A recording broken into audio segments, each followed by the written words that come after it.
쉬운 경제, 살아있는 경제, 우리 집 경제 이야기, YTN 라디오 생생경제.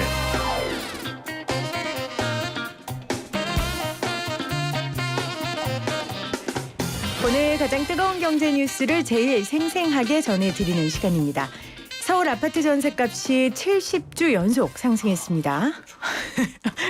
벌써 그렇게 한숨 쉬시면 어떡해요. 70주라니까 그냥 네. 한숨이. 그렇죠? 저 계속 할게요. 잠깐만요. 네, 문재인 대통령은 어제 시정연설에서 무슨 일이 있더라도 전셋값은 잡겠다라고 말했습니다. 근데 어떤 분이 이런 얘기를 하더라고요. 문재인 대통령이 무슨 일이 있더라도 집값을 잡겠다라고 했는데 지금은 전셋값을 잡겠다라고 하고, 그러면 조금 있다가는 월세값은 무슨 일이 있어도 잡겠다라고 하는 거 아니냐라고 이야기를 하기도 했었습니다.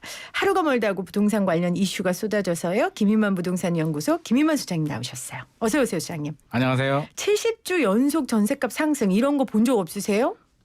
뭐 과거 통계를 좀 봐야 될 것 같은데요. 뭐 이게 70주 연속은 좀 이례적인 것 같고, 그쵸. 또 단기간에 상승 폭이 커서 충격은 훨씬 더 큰. 저도 지금까지 살아오면서 최근에 이렇게 여러 가지 일어나는 일들을 보면 이런 적이 있었나 싶은 생각이 들 정도고요. 뭐 대통령께서 꼭 잡겠다고 했으니까 좀 지켜봐야 될 것 같은데 또 전쟁이 시작되지 않을까 싶은. 왜냐하면 뭐 부동산과의 전쟁을 하겠다고 해서 집값 잡겠다고 했잖아요. 이제 또 전세와의 전쟁을 하지 않을까 싶은 생각이 듭니다. 상승폭이 굉장히 크다고 하셨는데 아까 저희가 세시 뉴스에서 전해드렸거든요. 10월 넷째 주 서울 아파트 전셋값이 0.1% 올라서 한 주 전 상승률보다 0.08% 상승폭이 커진 거예요. 그러니까 한 주 전 상승률이 0.08%였고 네. 지금은 0.1%니까 상승폭이 커진 겁니다. 정말 우리 모두의 걱정이고 서민들의 걱정인데, 그래서 그런지 부동산 시장에서 자꾸 신상을 만드는 것 같아요. 요즘 막 신상이 쏟아져요. 지분 적립형 주택이라는 게 또 나왔어요. 이게 뭐예요? 요즘 우리나라 사람들이 또 신상을 좋아하니까 아무래도 정부에서 또 신상을 마련한 것 같은데요. 네. 지분 적립형 주택이란 게 뭐 특별한 건 아니고요. 만약에 공공주택을 만들면 돈이 부족한 분들이 많잖아요. 신혼부부라든지 그렇죠. 생애 최초 이런 분들한테 이제 기회를 주기 위해서 한 뭐 집값이 20에서 25% 정도를 먼저 내고 지분을 먼저 좀 사는 거예요. 따지고 따지면 내가 100%라고 한다면 내가 돈이 없으니까 25% 정도 돈을 주고 내 지분 25% 정도 사고, 나머지 75%에 대해서는 한 20년 정도 시간을 두고 4년에 한 번씩 돈을 갚아 나가면서 이제 결국에는 내 집 마련을 하겠다, 만들어 주겠다라는 게 정부 생각입니다. 우리 은행 대출 받아서 보통 집 사잖아요. 네. 그러면 수도꼭지만 내 집인 경우가 굉장히 많죠. 네. 대부분 은행의 돈으로 사니까요. 네네. 그래서 뭐 20년, 30년 갚아 나가면서 내 집이 되는 것처럼 그런 네네. 개념으로 정부에서 토지나 건물의 지분 중에 4분의 1 정도만 취득하면 집에 그러면 소유권을 주는 거예요? 소유권은 주는 건 아니죠? 소유권을 주는지는 좀 확인해 봐야 되는데요. 네. 일단 전매 제한하고 실거주 요건이 걸려요. 그래서 소유권을 줄 수는 있어도 실질적으로 재산권 행사를 못 하기 때문에 그렇죠. 이게 내 집이 아니고 내 집이 정부 집이겠죠. 네. 그러면은 그냥 20% 25%만 받고 빌려주는 거 아니죠? 거기에 대한 나머지 부분에 임대료 내야 되는 거죠? 보증금도 있고요. 또 임대료도 이제 남은 지분이 있잖아요. 정부에서 공짜로 주지는 않고요. 어떻게 보면 이제 임대 아파트 같은 개념인데, 임대 아파트보다는 처음에 내 지분이 좀 있고 차츰차츰 내 집을 마련한다는 측면에서 약간 좀 비슷한 개념이긴 한데요. 지금은 이제 분양 전환 아파트가 있잖아요. 네. 그래서 내가 10년이나 이렇게 살다가 이제 전환되는 시점에 이제 뭐 주변 시세의 한 80% 90% 정도 돈을 주고 내 집 마련하는데, 그게 문제가 많이 생겼어요. 왜냐하면 집값이 그 사이에 많이 상승하게 되면서 주변 시세 대비 80%라고 해도 10년 전에 뭐 5억 하던 집이 지금 한 15억 정도 한다라고 그렇죠. 하면, 또 거주하시는 분들은 야, 내가 80%라고 해도 내가 어떻게 내고 내 집을 마련하냐. 맞아요. 이거는 말이 안 된다라고 해서 아마 정부에서 마련한 게 차츰차츰 내 집 마련의 기회를 만들어 주겠다라는 생각인 것 같습니다. 그러면 아까 임대료 얘기 조금만 더 할게요. 그러니까 임대료가 최소한 민간이 하는 거나 은행 이자보단 낮아야 되잖아요. 거기에 대한 얘기는 아직 없나요? 구체적으로 나오지는 않았는데요. 아무래도 민간보다는 좀 저렴하게 책정이 되어야 되는데 이게 이제 그렇겠죠. 가장 관건인 것 같아요. 지금 또 보면 사실 정부나 LH에서 하는 거 보면 결코 서민들이 생각하기에는 뭐 공짜처럼 아주 저렴하진 않거든요. 그래서 이 이제 공공 지분형 적립형이 성공을 하려면 진짜 수요자들이 체감할 때 야 이거 진짜 맞아요. 너무 좋은 혜택이야. 나 진짜 계속 살고 싶어 이런 마음이 들어야 되는데 뭐 예를 들어서 보증금 1억에 한 달에 한 50만 원씩 내라라고 하면 이거 50만 원 내기가 만만하지 않거든요. 그렇죠. 근데 정부 입장에서는 시세나 여러 가지 따져보면 주변 시세보다는 저렴해도 뭐 10만 원 내라고 하진 않을 거잖아요. 그래서 이 부분이 가장 관건이 될 것 같고 가장 부담스러운 게 또 20년. 그러니까 저도 사실 아이 있는 집이나 일반 직장인들은 학교나 회사를 옮기면 집을 샀다가도 팔고 이사를 가는 게 다반사잖아요. 네네. 그럼 이렇게 되면 한 곳에 20년 이상 살아야 돼요? 실거주 요건이 들어간다라고 지금 발표가 되었기 때문에 네. 정부 입장에서는 그렇잖아요. 이게 혜택을 주고 공적 자금 막대한 돈을 투입해서 이제 공공 아파트를 지어서 혜택을 줬는데 몇 년 살다가 나가버리고 팔고 나가버린다라고 하면 좀 여러 가지 문제가 생기고 재산권 행사에서도 이 부분도 가장 좀 걱정이 되거든요. 만약에 대출을 받아서 집을 사면 많은 분들이 집을 살 때는 두 가지 목적이 있잖아요. 하나는 우리 가족의 안정적인 거주 목적이 있고 또 하나는 그걸 무시할 수는 없잖아요. 집값 오르는 거 어떻게 투자. 인플레이션 방어할 만큼 많이 안 오르더라도 네. 은행 이자보다는 좀 더 오르는 거 좀 올라가길 바라는데 정부에서 과연 어느 정도 상승폭을 인정해 줄지가 또 관건이 될 것 같아요. 그래서 열심히 살았는데 인정 안 해주게 되면 또 그것도 문제가 되기 때문에 네. 풀어야 될 숙제가 많고요. 막 박수만 치기에는 여러 가지 좀 산적된 숙제들이 많이 있는 것 같습니다. 그러니까 정부에서 무주택자들을 위한 신상 상품을 자꾸 내놓는데 실제 살 수 있는 신상 상품이 없는 거예요. 신상이. 그렇죠. 그럼 약오르거든요. 네. 그래서 그런 부분들에 있어서 정부가 누구보다도 빈틈이라고 해야 될까요? 그런 부분들을 잘 메꿔서 상품을 내놓으셔야 될 것 같아요. 비슷한 예로 이명박 정부 때 반값 아파트라는 게 공급된 적이 있었잖아요. 네. 이게 성적 신통치 않았던 기억이 나는데 이게 어떤 거였죠? 반값 아파트도 이제 종류가 굉장히 많았거든요. 보금자리 주택이라고 해서 실제로 분양가를 반으로 낮춰서 공급해준 물량이 있고요.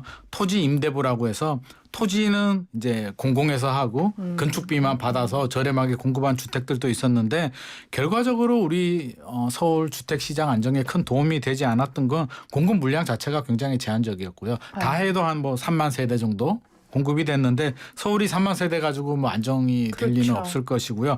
또 반값 아파트 같은 게 분양가보다 저렴한 거는 분명한 사실이었는데 당첨된 사람들만 또 로또로 맞았거든요. 나중에 또 시세가 많이 상승하게 되면서 결국에는 공적 자금을 투입했는데 당첨된 사람들만 또 돈을 많이 벌게 되는 사회 불균형이 생겨서 이런 부분을 고려해서 또 이런 제도를 만드는데 저도 이게 과연 수요자들이 이게 20년 동안 이렇게 거주하면서 이게 제 생각에는 좀 쉽지 않을 것 같고요. 신상을 만들고 이렇게 서민 주거 안정을 위해서 뭐 고민을 하는 거는 굉장히 긍정적이고 이제 박수를 쳐줄 만한데 시장의 수요자들은 단순하거든요. 그냥 내가 집이 없고 돈이 부족하니까 정부에서 제 생각에는 차라리 저리 대출을 좀 특별 대출을 해줘서 생애 최초라든지 신혼부부들한테는 은행 금리보다 은행 정부에서 좀 보조를 해줘서 차라리 대출을 좀 늘려주고 정부가 보증하고 내 집 마련을 할 수 있게 해주는 게 좀 더 효과적이지 않을까 하는 그게 생각도 박근혜 하게 대통령 때 되거든요. 그랬던 거 아니에요? 네. 이자 낮춰주고 집 살 수 있도록. 근데 지금 이번에 최재성 그 정무수석은 사실 지금 집값이 이렇게 오른 게 박근혜 정부가 부동산 부양책 써서 전세 얻을 돈이면 대출받아 집 사라. 이래서 집값 올라간 거고 그 결과는 문재인 정부가 안게 됐다 이렇게 얘기했거든요. 부동산 전문가로서 이 발언 어떻게 이 생각하세요? 뉴스를 보고 저 굉장히 마음이 아팠고요. 마음까지 아프셨어요? 국민들 마음을 너무 헤아려 주지 못하는구나. 국민들이 원하는 건 그게 아니거든요. 지금 3년 반이 지났는데 아직도 전 정권 탓해버리면 그렇게 따지면 박근혜 정부 때 규제 풀어준 거는 이명박 정부 때 또 규제를 풀어줘서 또 그런 거고 이명박 정부 때 문제된 거는 또 노무현 정부 시절에 규제를 너무 많이 해서 집값이 떨어져서 우리는 풀어줬다. 끝도 없는 연속이고 국민들이 바라볼 때는 뭐 노무현 정부, 이명박 정부가 중요한 게 아니라 그냥 정부거든요. 그냥 똑같은 그렇죠. 정부의 연속인데 지금 내가 사는 오늘이 그렇죠. 지금 중요하죠. 똑같은 정부고 그냥 지금의 정부가 문재인 대통령이고 이런데 전 정권 탓해버리면 지난 정부는 다른 나라 정부고 이번 정부는 또 딴 정부냐라는 말밖에 안 되잖아요. 국민들이 바라볼 때는 그런 말 말고 당장 해결이 안 돼도 좋으니까 진지하게 고민하고 해결책을 만들어서 당장은 못하겠지만 이런 문제가 있고 전 정권도 잘못했고 우리도 정책의 부작용이 있는데 지금이라도 바로 잡아서 앞으로는 반드시 좋은 주거 안정을 만들겠다라는 말씀을 해주셨으면 좋은데 전 정권 탓이야라고 하면 부모가 자녀한테 너 왜 공부 안 해 그러니까 작년에 선생님이 못 가르쳐서 내가 공부 못해요 이런 말 하고 똑같거든요. 그래서 그런 말들은 국민 마음에 또 상처를 주는 말이니까 좀 책임 있는 자세. 전 정권도 잘못이 있지만 우리가 해결하겠다라는 그런 자세가 좀 필요할 것 같습니다. 참고로 이런 이야기도 했습니다. 최 수석이. 사실 노무현 정부 때 집값 안정시킨다고 드라이브 걸어서 그 혜택이 이명박 정부 때 안정적인 집값 으로 나타났다. 이런 발언을 하기도 하셨습니다. 아까 금리 낮춰주는 절이 차라리 해줘라. 정부에서 이 얘기하셨어요. 제가 볼 때는요. 이게 진짜 실수요자라면 내 집 마련 할 수 있게 해줘야지. 그리고 네. 말이 나왔으니까 이제 뭐 우리 또 뒤에 내용이 나오나요? 뭐 재산세 뭐 감면해주고 재산세 이제 감면 이야기. 공시가격 이야기가 나오는데 그 부분도 좀 같이 맞물려 있는 문제가 있을 것 같습니다. 지금 그 얘기 먼저 해보죠. 그러면 이낙연 더불어민주당 대표가 오늘 비공개로 최고위원 긴급 소집했는데 그게 결국은 부동산 현안 논의하는 자리로 알려졌더라고요. 네. 그러니까 1주택자 재산세 인하 기준 정리하자 이거였는데 지금 이게 어떻게 정리되고 있는 거예요? 이게 정부에서는 6억이냐 9억이냐 가지고 지금 옥신각신 하고 있는데요. 그 부총리 쪽에서는 이제 9억이다. 뭐 청와대 쪽에서는 6억이라고 하는데 저는 이 부분을 좀 공감할 수가 없는 게 이제 공시가격도 많이 올리기로 했잖아요. 지금 또 많이 오르고 있고, 네. 앞으로 10년을 두고 이제 현실화율을 90%까지 올리겠다라고 이제 로드맵이 나왔는데 어떤 식으로든 정부는 아니라라고 하지만 결국에는 증세가 될 수밖에 없는 상황이고요. 뭐 다주택자들을 옹호해 줄 생각은 별로 없고요. 그래도 실수요자들도 부담이 늘어날 수밖에 없잖아요. 실제로 우리가 고려해야 될 게, 정부가 고려해야 될 게 이게 공시가격이 올라가게 되면 그냥 우리가 눈에 보이는 재산세가 올라가고 종합부동산세만 올라가는 것이 아니라 이게 뭐 한 30가지 이상 이게 여러 가지 걸려 있는 문제들이 있는데 네. 뭐 예를 들자면 노인 같은 경우에 정부에서 어떤 혜택 뭐 연금을 받든지 있잖아요. 그런 기준이 달라지게 되면서 받던 혜택을 못 받게 되는 문제도 생길 수 있거든요. 실수요자들이. 그래서 이런 부분까지 좀 고려를 해야 될 것 같고요. 또 실수요자 보호 차원에서는 저는 그러면 10년 전에 집을 하나 사가지고 내가 1주택인데 네. 내가 원하지 않았는데 집값이 올랐어요. 그러면 실수요자인데 과연 그런 분들이 무슨 죄가 있어서 뭐 6억이냐 9억이냐 이렇게 편가르기를 하면서 하느냐. 그래서 저는 1주택자라면 좀 과감하게 재산세 인하를 해줬으면 좋겠고요. 지금 나오는 이야기가 뭐 0.05%포인트를 낮춰주겠다라고 하는데 이게 0.05면 너무 작지 않나 싶거든요. 이게 지금 0.1에서 0.4%거든요. 이게 재산세율을 보면. 그래서 3억 넘어가게 되면 0.4%인데 0.4%에 0.05 낮춰준다고 해서 공시가격 올라가는 게 더 크거든요. 그럼 네.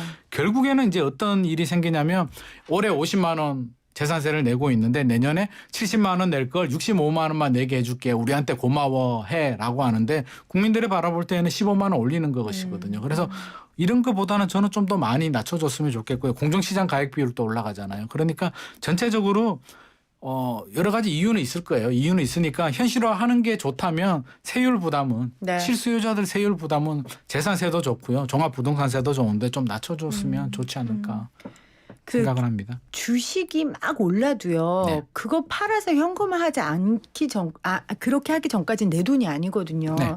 물론 무주택자분들께 이 말씀이 어떻게 들릴지는 모르겠지만 1주택자들한테도 집값이 올라도 네. 그거를 팔아서 시세 차익을 직접 얻지 않고서는 그게 맞아요. 무슨 캐시플로우가 되는 게 아니잖아요. 팔아야 내 집이고요. 그렇죠. 팔 때는 또 양도세를 내거든요. 그래서 팔 때도 세금 안 내면 지금 뭐 보유세를 많이 내도 괜찮은데 팔 때도 양도세 내고 그냥 가지고 있다는 이유만으로 투자도 아닌 내 실거주인데 그렇게 좀 과도한 세의 부담은 결국은 또 세입자한테 전가시키게 되기 때문에 네. 좀 고려를 좀 해주셨으면 좋을 것 같습니다. 자, 정부 여당이 공시지가 현실화율 90%까지 올리겠다고 이제 오늘 계획을 밝혔고 지금 김인만 소장께서는 이렇게 된다면 1주택자인 실수요자들에 대한 세율은 좀 확실하게 낮춰주는 게 좋겠다라는 조언을 좀 해주셨습니다.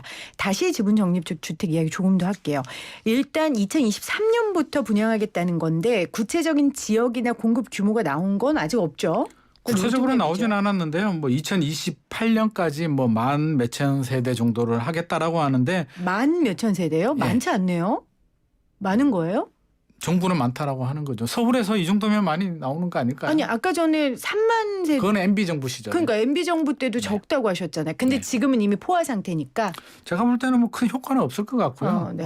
이게 나오는 지역들은 최근에 발표했던 지역들 3기 신도시, 태릉 골프장, 용산 기지창 뭐 이런 지역에 다 적용하는 건 아니고요. 일부를 이제 이런 아파트를 적용하겠다라고 하는데 이게 좋은 의도와는 달리 이게 얼마나 효과가 있을지는 수요자들도 그렇잖아. 나 여기 꼭 들어가서 살고 싶어 이런 마음이 들어야 되는데 20년 동안 실거주해야 되고 이사도 못 가고 또 월세는 월세대로 내야 되고 초기에 또 지분 돈을 또 집어넣어야 되고 여러 가지 불편한 점이 많아서 시장 수요자들도 내 집 마련하는 거는 좋지만 사실 20년이 지나면 이제 새 아파트도 아니고 이제 그렇게 되는데 좀 지켜봐야 될 것 같습니다. 이게 이 정도 물량가 제 생각에는 한 10만 호?